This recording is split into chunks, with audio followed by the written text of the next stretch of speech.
Daniel Chair. Daniel. ¿Dónde está Daniel Chair? Daniel. David Padilla.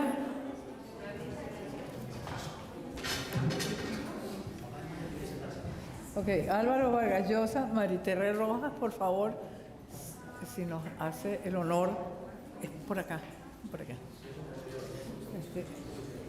Natalia Crujeiras, Daniel Scher, Milagros Maldonado y David Padilla.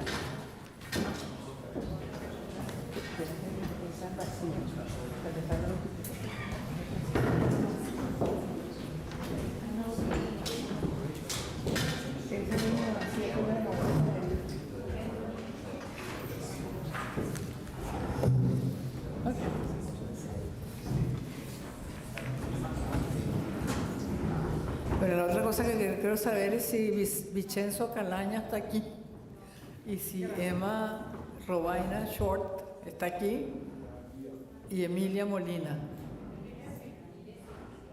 Okay. Entonces, tienen que sentarse aquí adelante los premiados, por favor.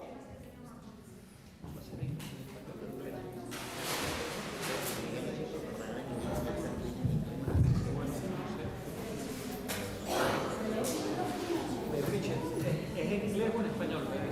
Yo voy a hablar en inglés, Sí, pero ellos van a leer su ensayo en el idioma que lo escribieron.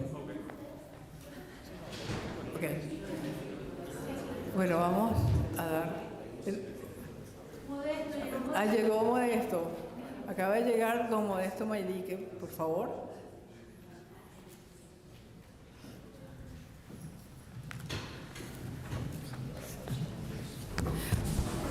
Good afternoon.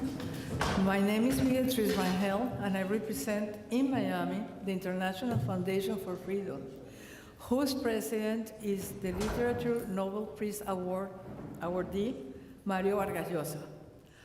A few years ago, our president decided to bring to Miami one of the most beautiful programs of the International Foundation for Freedom, the Vargas Llosa Chair, whose mission is to contribute to the study and dissemination of contemporary literature, to stir up the debate on issues related to culture, to promote new generations of writers, and to bring creators closer together.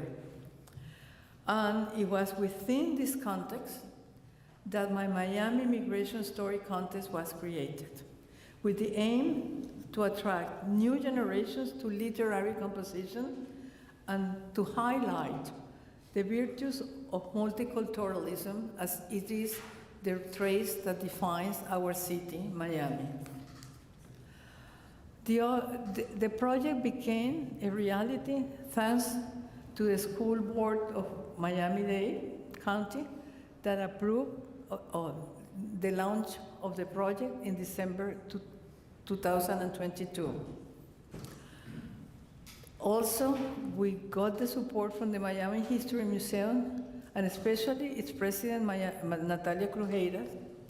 Then Enrique Cusco, through his quite successful company, Ole Interactive, provided the seed capital to start the project. And then we also have the support of the foundation Meta Miami, and especially its president, Milagros Maldonado. We also enjoy the support of Argus Capital and its chairperson, Salomon Saga, and also the Miami Herald. Thanks to all of them, we are all here. I would like to take a minute also to express my appreciation to the work done by Isabel Perez and David Padilla Sr. Without them, I would have collapsed and you wouldn't have had any contest. They were the driving force, solving problems, getting people together, and getting the deadlines met within a very, very hectic schedule. Thank you to both of them. Before starting the ceremony, with the welcoming address of the President of the Miami History Museum, Natalia Crujeras, I'm going to introduce the distinguished members of today's presiding committee, for whom I ask a very sound round of applause. Álvaro Vargas Llosa, who is the Academic Director of the International Foundation for Freedom. Maritere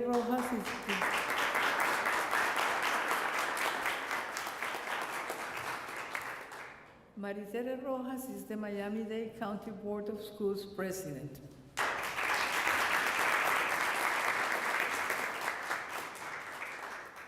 Natalia Crujeras is the President of the HistoryMiami Museum.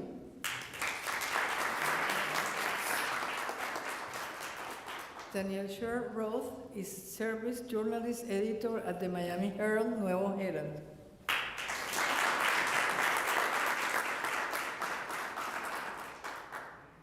Milagros Maldonado is the Chairperson of Meta Miami.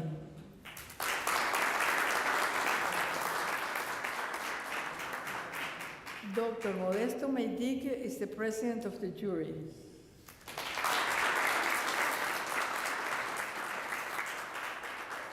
And David Padilla was our student ambassador for the contest. Thank you.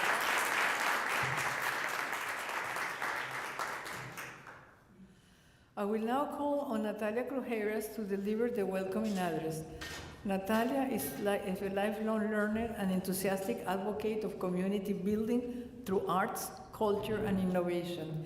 A seasoned executive with experience in journalism, strategic planning, and cultural institutions leadership, who is committed to nurturing talent and fostering inclusive environments. Welcome, Natalia.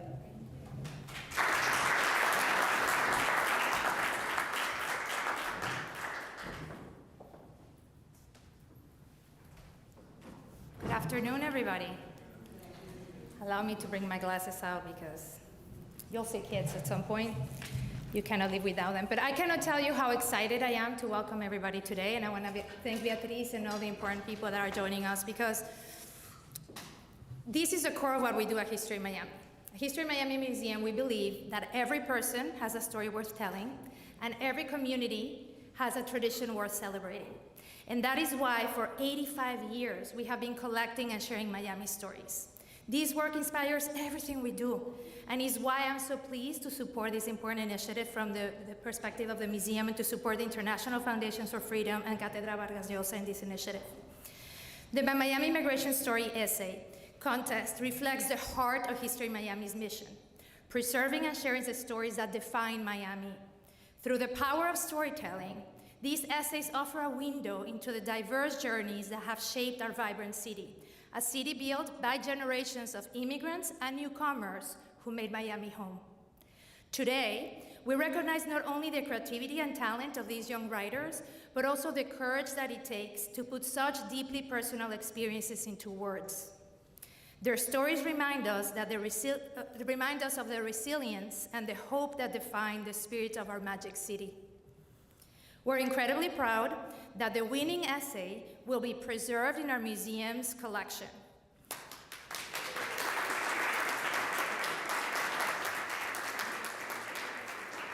This will ensure that these voices become a permanent part of our shared history. To the winners, congratulations on this incredible achievement, and to all participants and the ones that made this happen, thank you for sharing your story and your passion with us. To our partners and sponsors of the esteemed jury, thank you for making this initiative possible. The importance of this work goes beyond this award and this recognition to these young minds.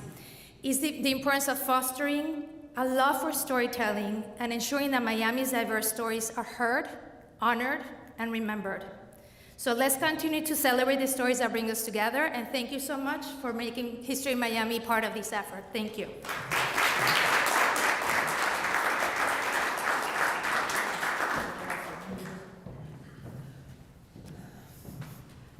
Thank you, Natalia. At the International Foundation for Freedom, we cherish the generous support of this institution, and we consider the Miami History Museum the home of our contest. We will now call on Maritere Rojas, Chair of the Miami-Dade Board of Public Schools. We are very fortunate to have Ms. Rojas chairing our school board, as she is a professional educator of more than 45 years, who has held various high-level administrative and teaching positions in Miami-Dade County Public Schools. She was teacher, assistant principal, region director, assistant superintendent of the Office of Professional Standards, administrative assistant to a school board member, and a school board member for District 6. Ms. Rojas was recently re-elected as chair of the Board of Public Schools. We welcome with a round of applause Ms. Rojas.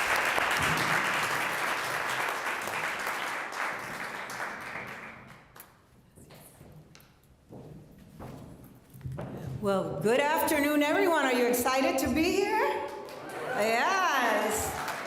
This is the first time ever we do something like this in Miami-Dade County Public Schools, the best school district in the nation, and the third largest A-rated school district for 5 years. And we have students that glow just like this young man who's right next to me who's being honored today. Let's give him a round of applause and make us so proud to be here.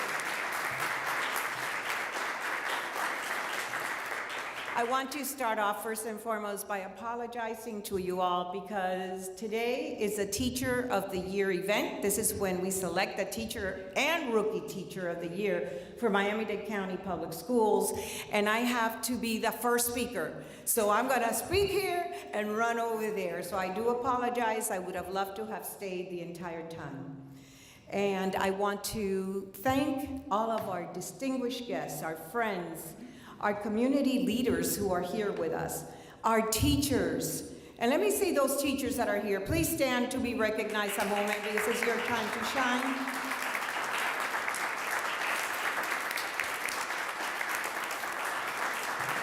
Thank you. You do God's work on earth each and every day. We certainly appreciate it. Our parents, our proud parents. Can we see the parents? Los padres que están aquí.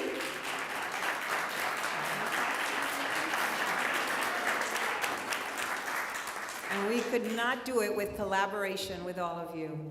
And of course, the reason why we're all here, our students, the future leaders of tomorrow. Stand up one more time, you need that recognition, sir.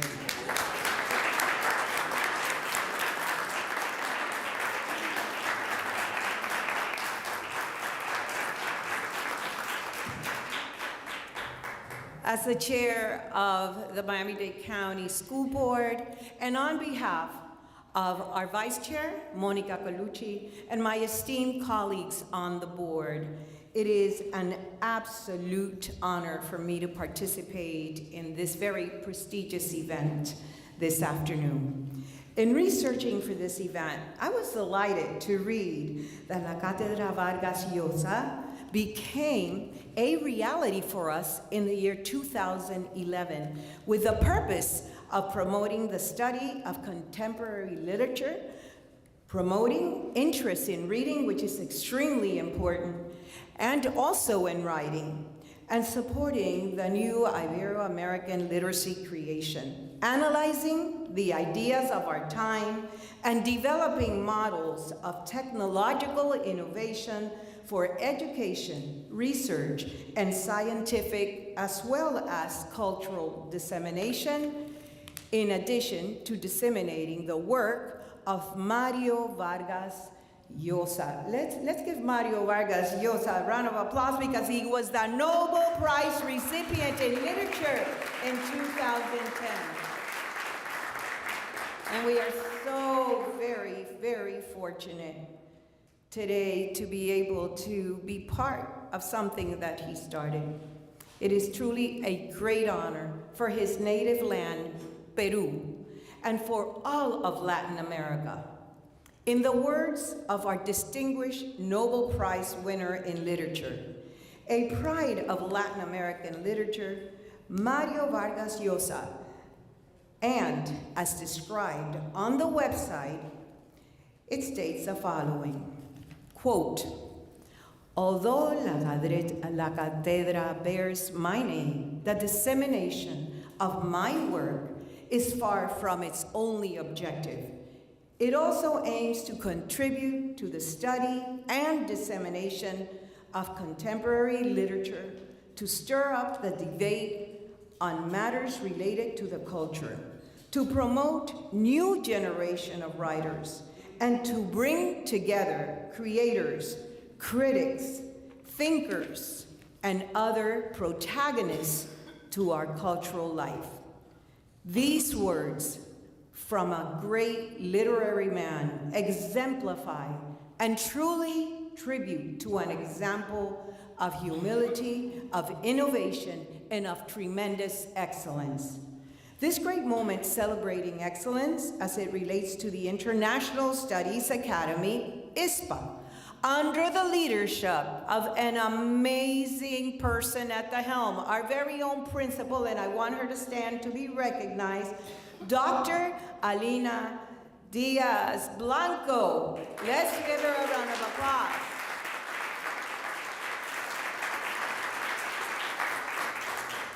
And of course, with the entire team, because it's teamwork that makes the dream work. It's never just one person, but you have to have that person at the helm to be the shaker and the mover, and she certainly did that with this particular program that we're celebrating today.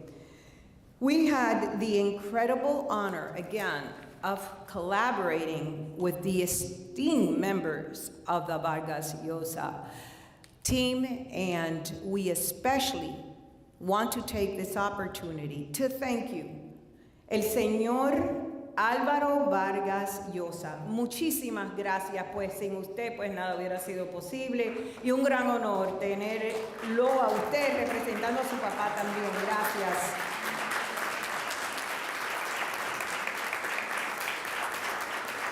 I also want to thank Meta Miami, because you played a crucial role. So let's hear it for Meta Miami.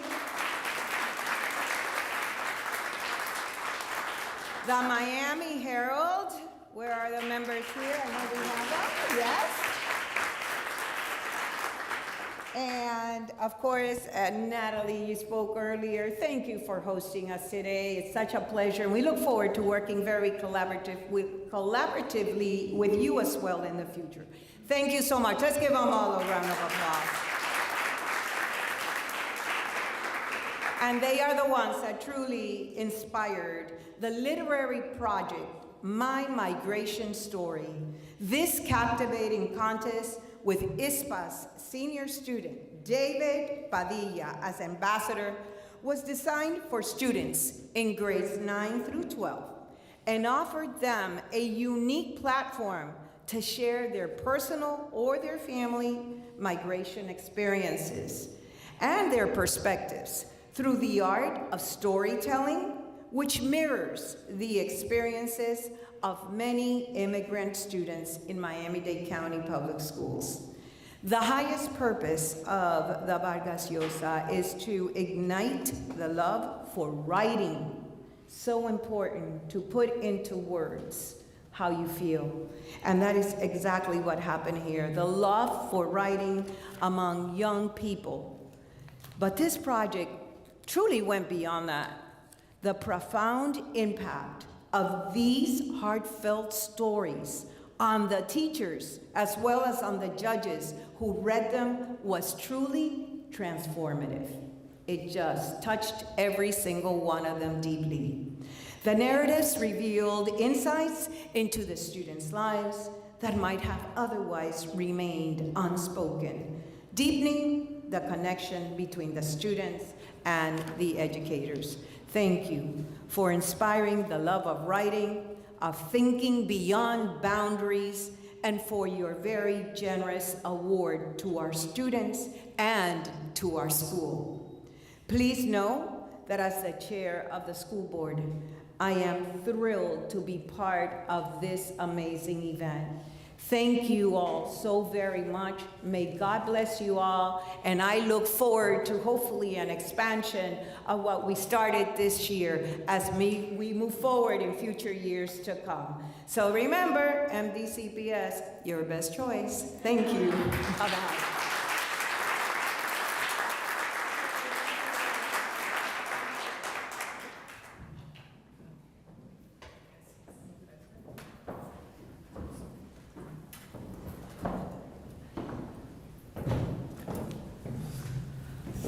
Thank you, Ms. Rojas. That was quite inspiring. Thank you so much. My Miami Immigration Story Short Essay Contest posed a challenge to the minds of the very distinguished jury members who had a rough time in choosing 3 winners. Such task proved to be impossible, as there was a tie for the 3rd place between Vincenzo Calana and Emilia Molina. So, in order for us to get the perspective of the jury, I am going to invite to take the floor Dr. Modesto Maedique, one of the greatest leaders of education building in our country. Dr. Maedique is a Harvard alumnus, a business person, and an educator. He was the 4th president of the Florida International University, whose main campus is named after him. Appointed in 1986, Dr. Maedique was the longest-serving university president in Florida and the 2nd longest-serving president of a research university in the United States. Welcome, Dr. Maedique.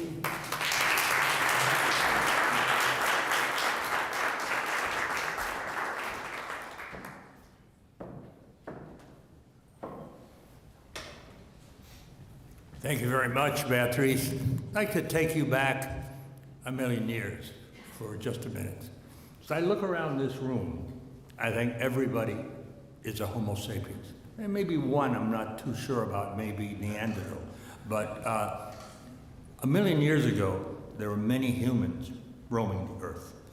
And from what we've been able to determine, fossil studies and other data, the Neanderthals were bigger than us Homo sapiens. They were stronger. Some even believe that they were smarter, yet we prevailed. We, the Homo sapiens, and those of you that have done genetic studies will realize I'm 2.2% Neanderthal. There was intermarriage or intercoupling between them. If you look at your either 23andMe or Ancestry.com, there probably isn't anybody in this room that doesn't have some Neanderthal blood. Why even mention this? What planet am I coming from? Well, the question is why? Why did we, or our ancestors a million years ago, triumph over the Neanderthals? And this is really an important lesson for the students that are here. It's because when Homo sapiens encountered the Neanderthals, said, man, they're bigger, they're stronger, they're maybe even smarter. We, Homo sapiens, communicated and said, okay, the best way is to go this way, then that way, then we can trick them in. We were able to communicate better. And that's true today. The best communicators get the best jobs. The best communicators are more successful. And that is why this contest is so important, because it's important for the winners, but it's even more important as a message to those that would succeed in today's society. Communication is absolutely essential. And I'll tell you, I was a member of the jury, but I don't envy the other members or myself. There were so many excellent essays. It was, I remember when I was a professor at Harvard, they were so good, we would say, well, you get on a staircase, you throw the exams, and you give the A's to the highest in the staircase downstairs. It becomes difficult to make a judgment, but after a lot of discussion, we were able to identify 3, then 4, because we couldn't settle on the last 2. They were so good. Excellent essays. I mean, I had to immediately inquire, how old are these people? Are they 30? No, they're 14, they're 15, they're 16. So it was a great honor for me, Álvaro, and as you know, your father and I are friends like forever. We had the honor of having Mario Vargas Llosa as a professor at FIU for a year, and I think it was a a mutual love affair. He fell in love with Miami, we fell in love with him, and it's great that these awards carry such a prestigious name, the name of one of the top Latin American intellectuals of the last century. So thank you very much for your support, all of you who supported. Also got to know a number of people I didn't know before, and that adds to the whole value of the experience. And I want to thank you for having the confidence in me to lead the jury. I had a lot of experience. I was a member of the Miss Columbia pageant, so I had experience in selecting winners. So thank you very much, Beatriz, for your great work, and you'll tell me where to go now.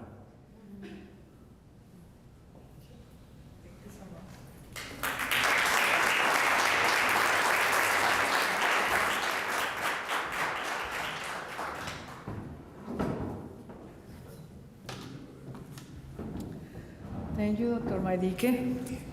We now welcome Daniel Sher-Roth, service journalist editor of the Miami Herald Nuevo Herald, with a journalist career that spans over 3 decades and an ability to command any communications platform. Daniel has become one of the most admired leaders in the at the Herald. Daniel is the recipient of awards from the National Association of Hispanic Journalists, the National Association of Hispanic Publications, Society of Professional Journalism, and has received 3 GLAAD awards. Welcome, Daniel.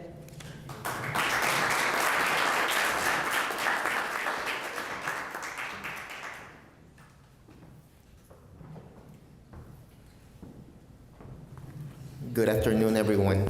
It's truly an honor to stand before you today representing the Miami Herald and El Nuevo Herald as we celebrate the winners of this incredible contest and the powerful stories that make up the soul of Miami. 12 years ago, the Herald launched an initiative inviting adults to share their migration stories. That project was a powerful testament to the transformative impact of migration, and today, this contest, My Miami Migration, feels like its natural successor, carrying forward the same spirit and now with the voices of a younger generation. Migration is not just movement, it's transformation. For many of us, it's a journey marked by sacrifice, resilience, and hope. It's a story I know too well. In 1997, I left Venezuela as a young graduate student, carrying little more than a dream. I didn't know where this path will lead, but I believed, like so many immigrants, that a better life was waiting somewhere beyond the horizon. What I didn't expect was the long road ahead, one filled with uncertainty, moments of doubt, and countless obstacles. 12 years later, in 2009, I stood in a room with 198 others from 30 different countries, and we raised our hands to take the oath of citizenship. That day was more than a culmination of paperwork and perseverance. It was the realization of a dream shared by millions who leave behind everything for a chance at freedom.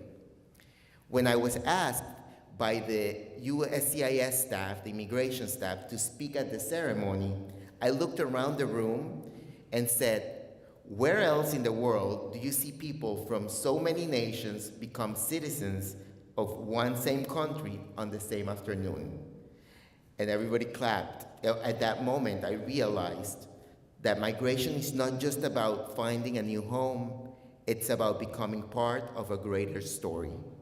It's about carrying forward the dreams of those who came before us and building a future for those who will come after. And today, we honor a new generation of storytellers who have bravely shared their migration experiences. These young writers remind us that every immigrant journey, no matter how different, has a common thread: courage. The courage to leave the familiar, to embrace the unknown, and to shape the future. When I think of Miami, I think of a city built on stories like this, stories of perseverance, of love for family, and of unshakable belief that we can rise above our struggles. These stories are the heart of who we are, and they deserve to be told, preserved, and celebrated. To the young writers here, I want to say this: never stop sharing your stories and your truth. Your words have the power to inspire, to bring people together, and to heal. In your stories, we find the essence of what it means to be human, our ability to overcome, to connect, and to thrive. Let us continue writing. Let us continue honoring our journeys and those of our parents and grandparents who dreamed of something more. Together, we are the legacy of migration. Together, we prove that dreams have no borders. Thank you.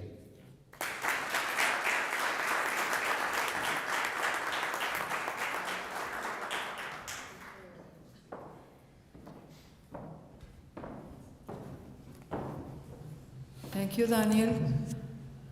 Dr. Alina Diaz-Blanco is one of the most revered principals in the Miami-Dade County. Under her leadership, the International Studies Preparatory Academy has obtained 3 precious awards: AP Platinum Honor Roll School, a 2024 School of Excellence by the Florida Department of Education, and one of the top high schools in Florida. My Miami Immigration Story Contest would not have been a reality without Dr. Diaz-Blanco's leadership. When presented with the opportunity to launch the contest at ISPA, she immediately supported the idea, and it was thanks to her and her magnificent group of teachers that the contest received 216 essays. Please, Dr. Diaz.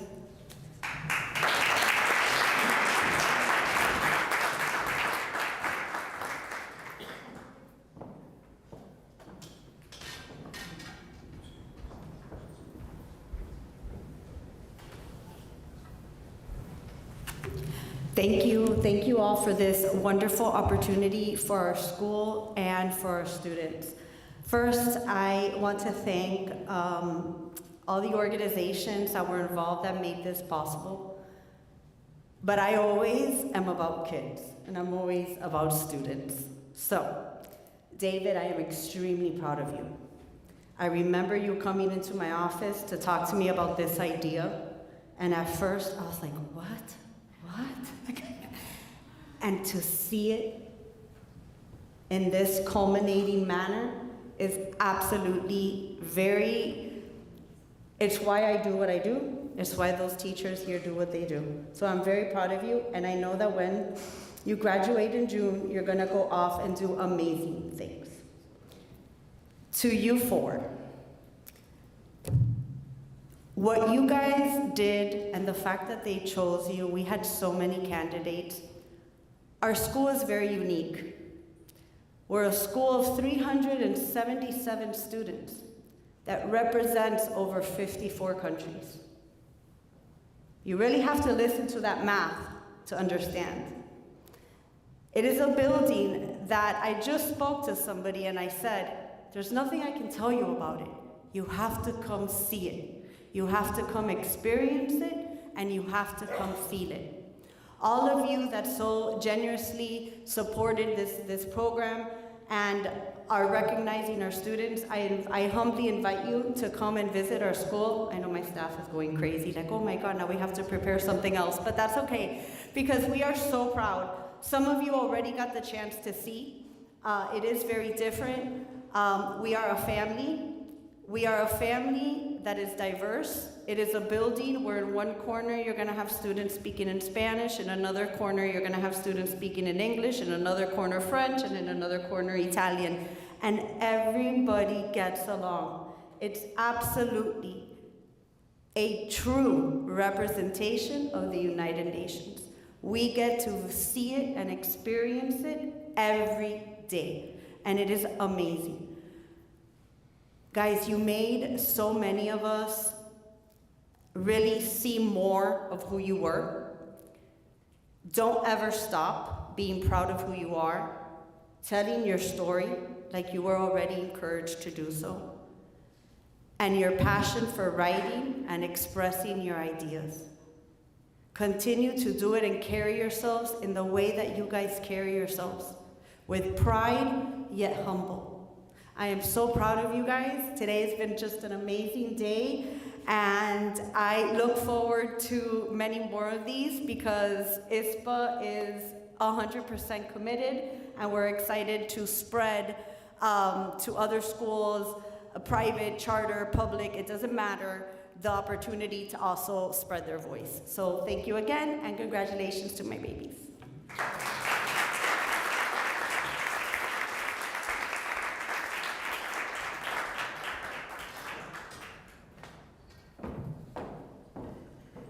And to close this round of conversations, we will call on Álvaro Vargas Llosa, Academic Director for the International Foundation for Freedom.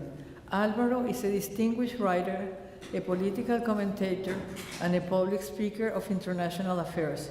He's also a writer and presenter of a documentary series for National Geographic Channel on contemporary Latin American history that is being shown around the world. He's also a pain in the neck when you have to meet schedules.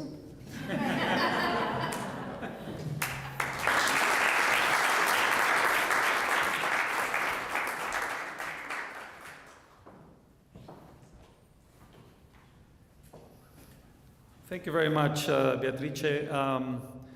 I am truly honored to be here in such great company.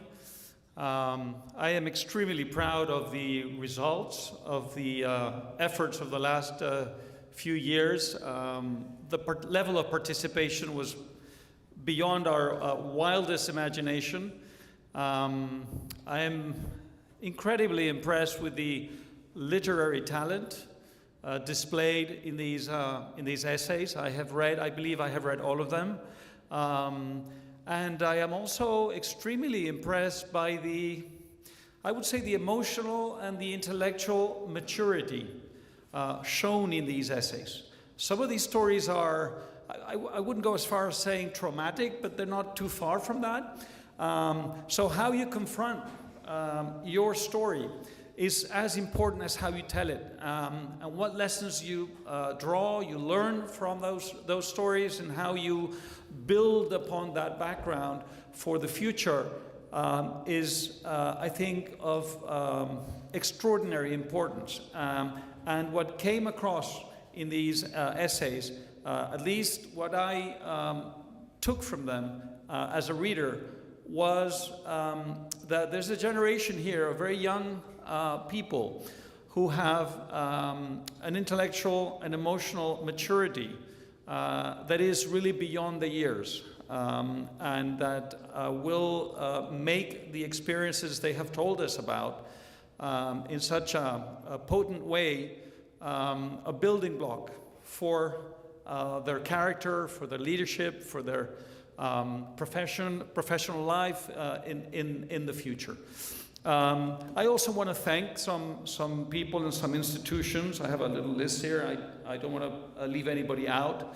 They have been mentioned already, most of them, but I truly think that they deserve our gratitude, because this has been tough. Somebody reminded me today that it all started before COVID, in that long gone era. And it therefore got interrupted. The whole effort was interrupted by the COVID experience, and then we had to take it up again. And then we had to surmount many other obstacles in order to get here. And I think the people and the institutions who were involved in this deserve our deep felt gratitude. So let me thank, of course, Natalia, not only for hosting us, but for being there from the very beginning. I'm a witness to that. She has been relentless, and she has been very loyal to this project from the very beginning. I want to thank the steering committee of the contest, Salomon Saga, David Padilla, of course, David has already been mentioned. Isabel Perez, who was also there from the very beginning, and she has made an extraordinary contribution. And of course, Eduardo Varela, who's also been enormously important. Maritere, she has left, but Maritere Rojas was really instrumental in making this possible. The Miami-Dade Board of Public Schools supported this project from the very beginning, and it was in large part thanks to her involvement in the idea, her support for the idea that made that institutional support possible. Alina, of course, Alina has been incredibly supportive. Your school, as ISPA, has been the anchor of the whole project, and even though in the future we plan to involve other schools, we will never forget where it all began, where it all started. Thank you so much for what you've done for us. Daniel, I loved your speech, by the way. I think you said some very important things, and I think that way of looking at this contest in many ways captures what was in our minds from the very beginning, and our motivation from the very beginning. And of course, our extraordinary jury. Thank you so much, Modesto, for presiding and leading the jury. Modesto, as he said, is an old friend. We consider him an old friend in the family, not only a great educational leader in this community, but also a personal friend, and we value him enormously. So the fact that he accepted the invitation to be a part of this project, I think, enriched the project very much from the very beginning. David Webb, who was also extremely supportive from the very beginning, and he was also a member of the jury, and Natalia herself, who was also, as I said, from the very beginning, very supportive, and accepted the invitation to be a part of the jury. So thank you so much to all of you. Let me say a few words about the contest, but let me first share with you my experience as an immigrant. I am I guess I'm an immigrant many times over, because I have been an immigrant in several different countries, and I've experienced immigration in very different ways and in very different types of countries. I'm a native of Peru. I was born in Peru, but at a very, very early age, I went to England first, and then to Spain. And then when I got back to Peru, my first impression and some of my first recollections have to do with how other school children made fun of my Spanish accent. I had spent some time in Spain, of course, and I spoke Spanish with a Spanish accent, which in Peru was seen as something really weird, coming from a Peruvian, a native of Peru. But then things got even more interesting, because I was sent to England for my high school. And on my first day, a fellow student asked me, do you have cars in Peru? So of course I replied, no, we prefer by way of transportation to swing from one tree to the other, clinging to those vines called lianas, just like Tarzan. Later on in that very same school, they started calling me a Paki, which is a kind of derogatory term for Pakistani, for a very simple reason. The only experience these English guys had of migration was the Indian and Pakistani community, which is, as many of you probably know, extremely large in England. So they call me a Paki. I'd never been in South Asia at all, but I did get to go to Pakistan many years later, many decades later. And I remember feeling strangely at home in Pakistan, even though I didn't speak a word of Urdu, or I'd never been in South Asia before. So I went back 3-4 times, I think, to Pakistan, and my family kept asking, why do you always go to Pakistan? Why not somewhere else? Well, probably because I felt really at home in Pakistan because of that early childhood immigrant experience. Much later in life, I worked in Spain for a while, and they started calling me Sudaca. That term became, at the time, common currency in Spain, which was, again, a derogatory term, basically describing South Americans in general. But the funny thing is, every time I flew back to Peru, in Peru they would call me a Spaniard. So I could never win. You know, I was always on the losing side of things until I came to the United States, because for the first time, it didn't matter where I came from. What mattered was where I was headed. And that's what made my experience as an immigrant in this country different from all the other experiences. In all the other countries where I'd been, where you came from was something that mattered very much. In the United States, it mattered a lot less. And I think that is one of the first things that struck me as an immigrant in this country. Of course, it's a country built on the idea of the future. It's a country built on the idea of achievement. So it made a lot of sense that where you came from mattered less than where you were headed. But still, I think that was an interesting contrast as an immigrant. I have been very moved, very touched by your stories. I identify with many of them. I think in many ways those stories define what Miami is and what your generation is for Miami.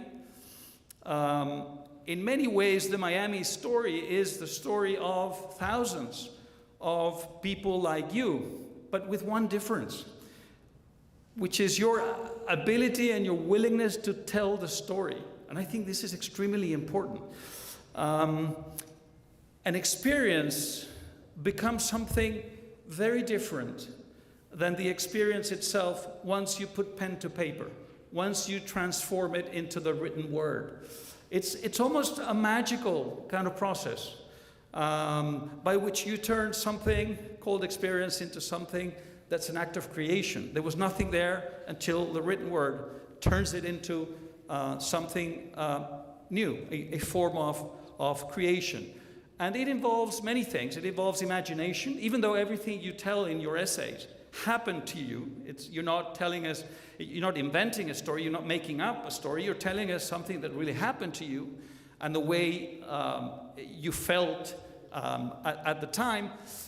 But the written word is this magical process by which the story becomes, in a way, autonomous, kind of independent from the experience where it came from. And it will live forever because it is the written word. And I think it's fascinating to see what it tells me about your generation, what it tells me, therefore, about this city and this county from the perspective of your generation. Modesto is so right. Communication is a key reason why civilization became possible. I would add to that from the dawn of civilization, storytelling was one of the foundations on which that civilization was built. It would not have happened without storytelling. Storytelling became a way of holding the community together, a way of preserving the legacy, a way of passing that legacy on to the next generation, a way, therefore, of communicating one generation with the others, with the previous and with the next. And so storytelling has played a key role in the development of civilization, which is why I think it's so appropriate, Natalia, that this museum is going to be hosting, as you announced, the winning essays of this contest, because in many ways those essays do exactly what this museum, as she said, means to do for Miami, which is to preserve the legacy, the collective memory, as it were, of Miami itself and of this generation. So I hope that many years from now, when you will have gone on to even greater things, you will come back to the museum and read your stories again and feel extremely proud of how you contributed to the collective memory, as I said, of Miami. Let me finish by mentioning, I read your essays very carefully, and I drew many things, many lessons, many, I would say, experiences, personal experiences from reading your stories. But I want to just, we don't have time for more, so I just want to highlight one idea, one image that I took from each one of those 4 winning essays, because I want to share with you what, as a reader, I felt reading your stories. So let me see if I made a note here. Yes.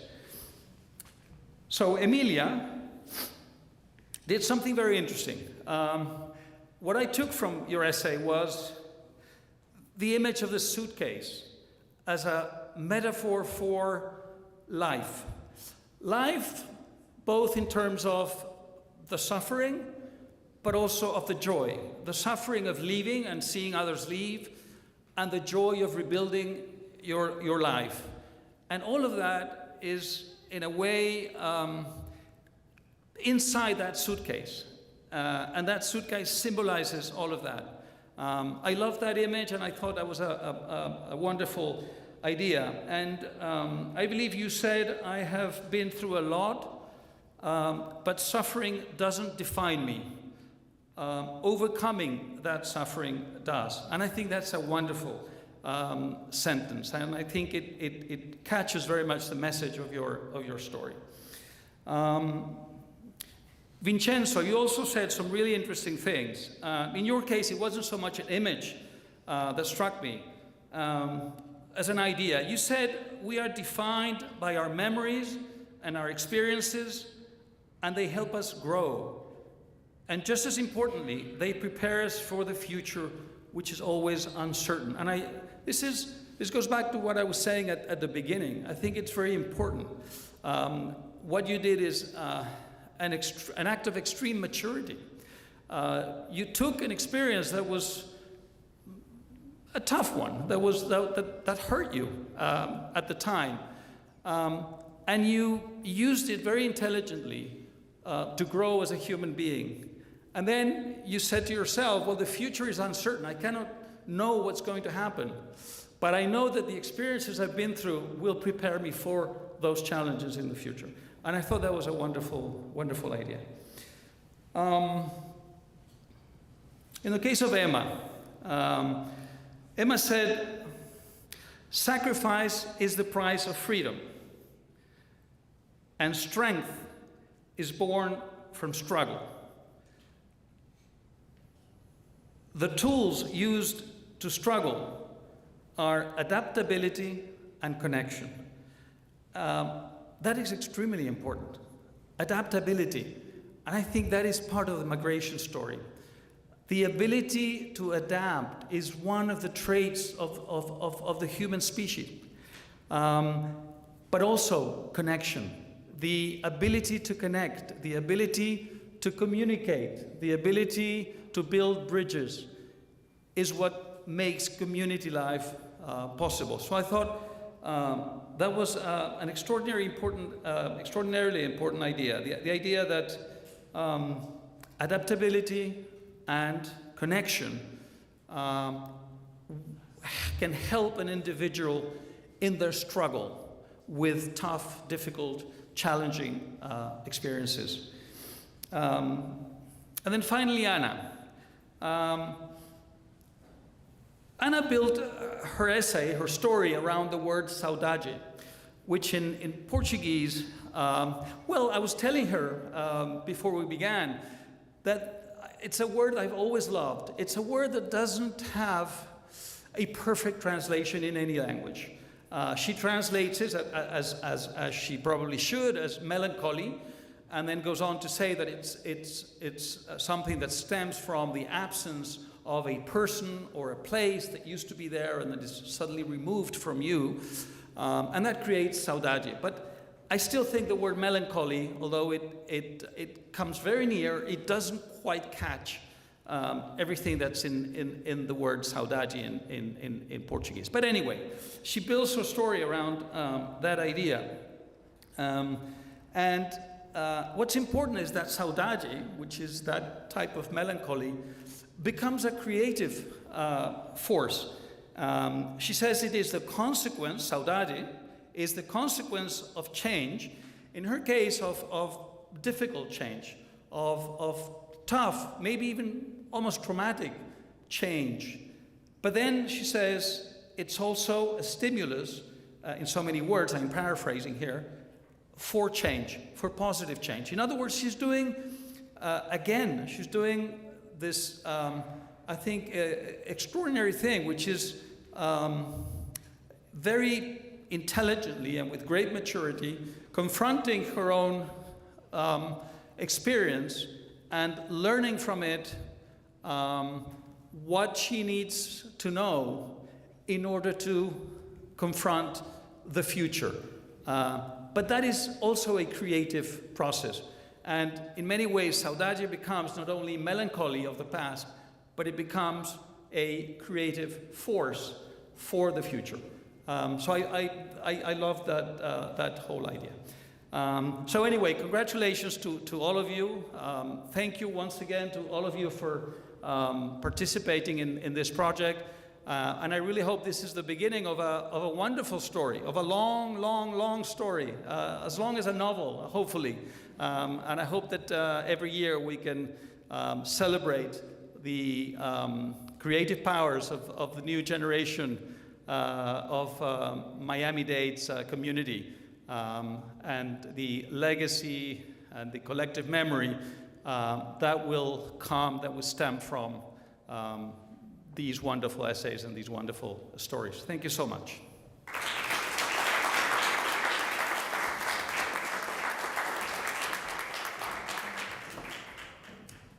Well, so far, we have heard from the organizers, the educational authorities, the sponsors, but we have not heard from the subject of this context, which is the students of ISPA. On behalf of the students of ISPA, we have David Padilla, who was the student ambassador who became the voice and presence of Cátedra Vargas Llosa at the International School Preparatory Academy, from which he will graduate this year. David will tell us how the contest was received by his fellow students. Welcome, David.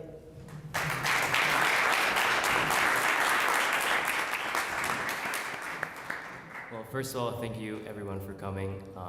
I'd love to thank every one of you for being here and for contributing for this and making this actually happen. This contest was something that was meant to be brought out a long time ago, and it was finally done, and I'm so glad that it happened here at ISPA. It's a wonderful school. It really is. You know, as Dr. Blanco said, you really do have to live it and see the experience of everybody, and how just everyone gets along. So many different cultures and just combining and forming an alliance of just beautifulness. So I'm so glad to be the student representative here at the school. I mean, it was truly an honor seeing every one of you participate and take this as a chance to speak and really voice out your stories, because it really is a part of you. And it is extremely important to take that and share it with the world. Something that Mr. Vargas Llosa said, which I very much liked. The art of storytelling is something that has been composed and kept in our society for many years, and an eminent factor that has brought us together. So this is definitely something that should be kept on doing, and hopefully for many years to come.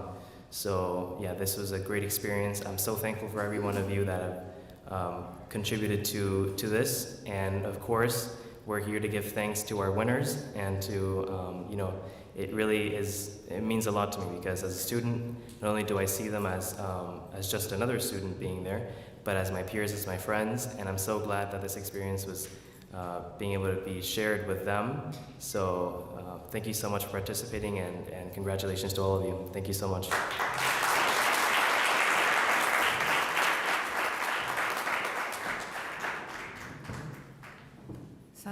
you, David. We will now move to the most significant part of our program, presentation of the awards. My Miami immigration story contemplated several awards. To the school of the winning student, the award was $3,000. To the teachers prepping up the student writers, it was $200. And for all writers, it was $25 because we believe that all intellectual effort must be rewarded. And for the first place, so the winner of the essay contest, $1,500. For the second place, $750. And for the third place, $300 each. We have a tie, so we have 2 third places. I will now call upon Dr. Modesto Maidike, Natalia Crujeiras, the Honorable Vice Consul of Brazil. Is he here? Yes. Oh, that was your seat. I'm so sorry. Could you please join us? Could you please join us? Could you please join us here for the presentation of the awards? The Deputy Consul of Brazil is Jose Renato Ruiz Ferreira, who's head of the Cultural and Commercial Affairs at the Consulate. I want you all to gather at the stage in order to start the presentation of the awards. Álvaro Vargas Llosa and el Dr. Modesto. No, first of all, we would like Milagros Maldonado to give David Padilla a certificate of appreciation. So, para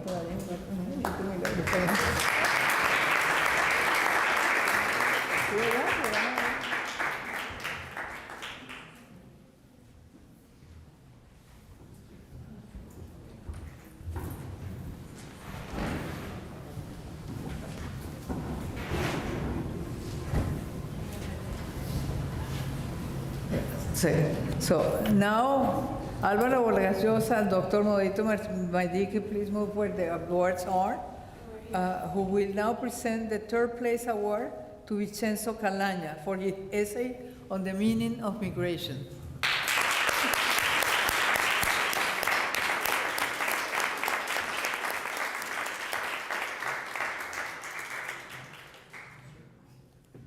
Okay, Vincenzo.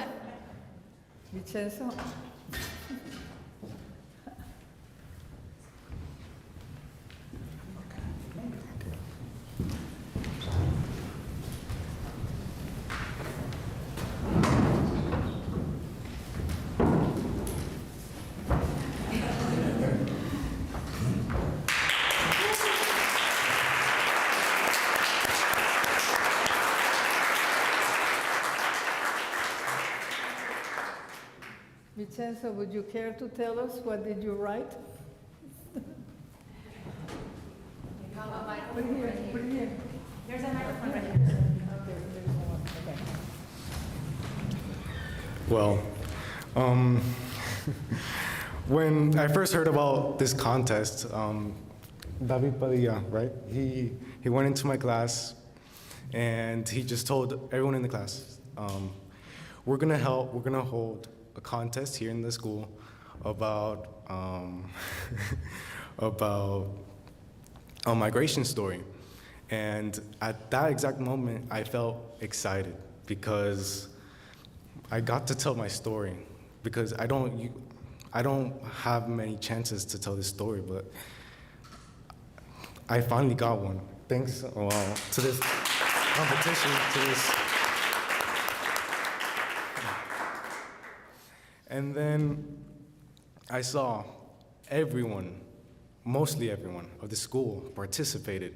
And I'm happy that everyone participated, but it made me feel that everyone in spirit experienced something like me.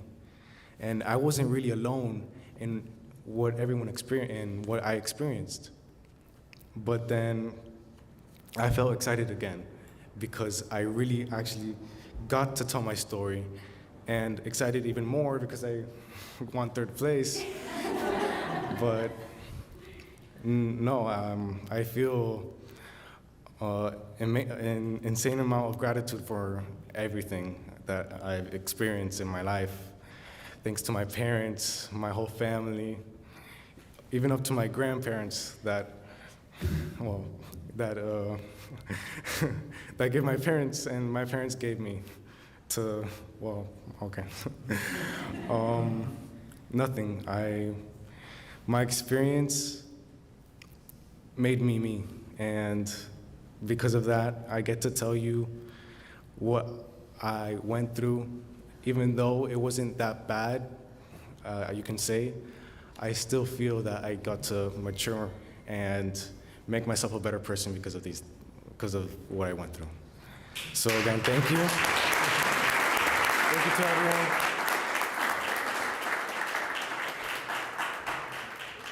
Well, now Álvaro Vargas Llosa, Dr. Modesto Manique, who was the jury chair, and Natalia Crujeras will present the award to the third place to Emilia Molina.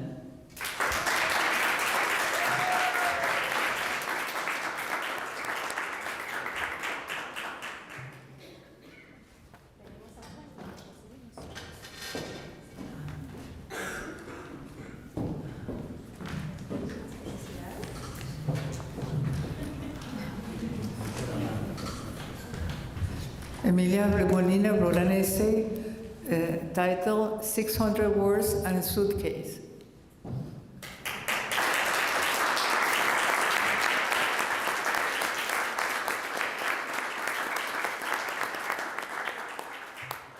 Emilia?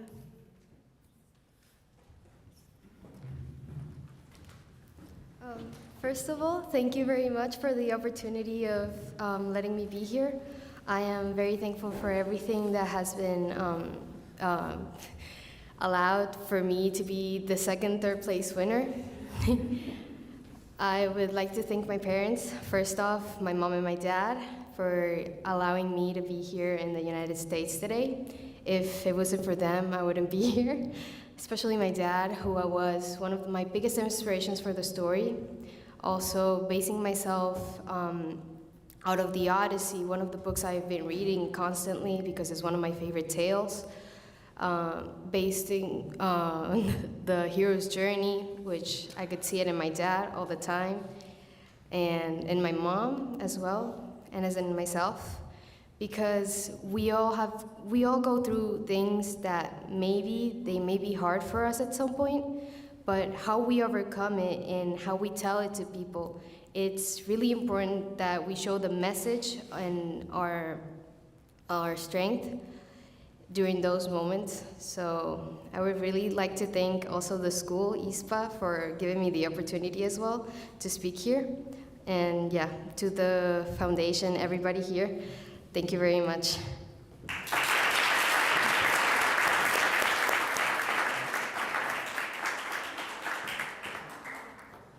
Now the second place is going to be presented to Emma Robaina Short for her essay, Mom, the Light Went Out Again.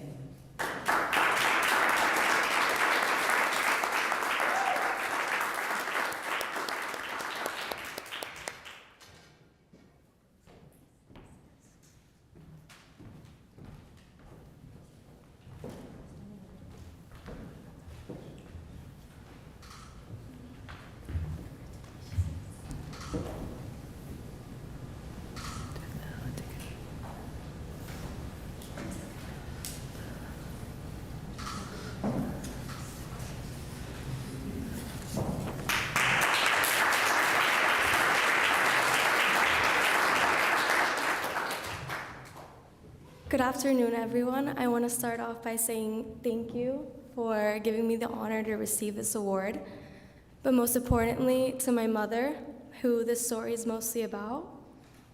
From a child, my favorite movie has always been Finding Nemo, and that is the definition of who my mother is. A quote that always will stick to me is just keep on swimming, just keep swimming, and that's something my mom always did and always conquered. And I just want to say thank you, and I'm so grateful for everything. I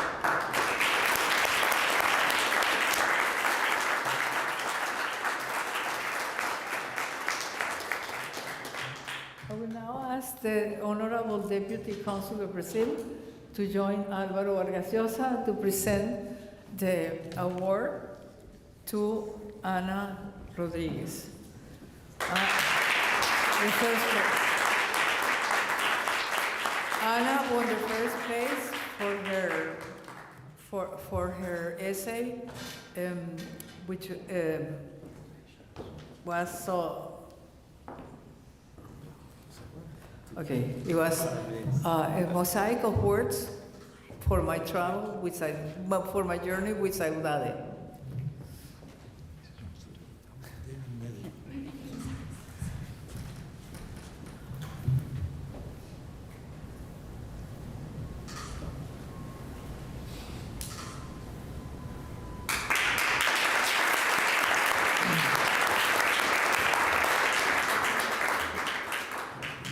So I'd like to say thank you for everyone in this room to making this possible. Also to my family, to my parents, to my sister, to my brother, and to all of my friends who have been with me through this journey. So basically my essay was about a Brazilian word, because I wanted to put a little bit of my culture in that essay. I think Brazil and all of our countries meant something really different to us. I can say to you what Brazil means to me, because you guys are not Brazilian, and you guys can say to me what Peru or what Spain meant to you. And I think we are made from our memories and for the things we have been passing through. And migration is a thing that no one can explain. You just feel it. And even though you guys don't know what saudade means, if you have time, search it up. But you guys have saudade, and I can say that for everyone that ever lived someone they loved, a place they loved, to find new opportunities. Everyone has a little bit of saudade, and in the end, I put it in my essay, it's just gonna be me and my saudade. But not because I'm alone, because only you can feel your pain for leaving everything behind to find new opportunities. Thank you.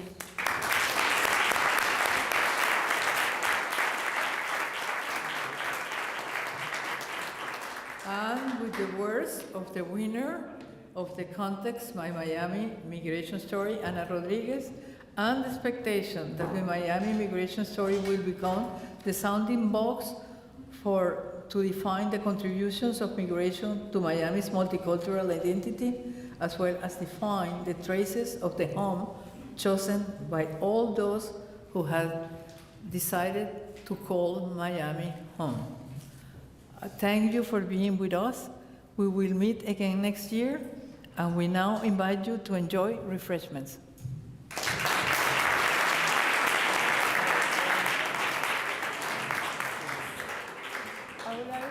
I would like the winners please to come back, so that, and the sponsors, Salomón, sube, por favor. And the four winners, for the 4 hour